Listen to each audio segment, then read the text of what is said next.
ছেলে বড় ইঞ্জিনিয়ার, ছেলে বড় ডক্টর, ছেলে বড় বিজনেসম্যান, দেশের থাকার সুযোগ হয় না, মা বাবার সাথে থাকার সুযোগ হয় না, বৃদ্ধ মায়ের খবর নেওয়ারও সুযোগ হয় না। এরকম অবস্থায় মা বাবা ফ্ল্যাটে পড়ে আছে, এমনকি মৃত্যু পর্যন্ত মৃত্যুবরণ করেছে। আপনি যে বিষয়টা টেনেছেন, কিছুদিন আগেই তো বাংলাদেশে এরকম একটি ঘটনা ঘটেছে।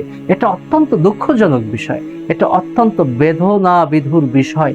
কেননা একজন মা তার সন্তানকে বড় করতে গিয়ে তার জীবনে কত কষ্ট করতে হয়েছে, সেটা কেবলমাত্র একজন মা এবং একজন বাবাই জানে।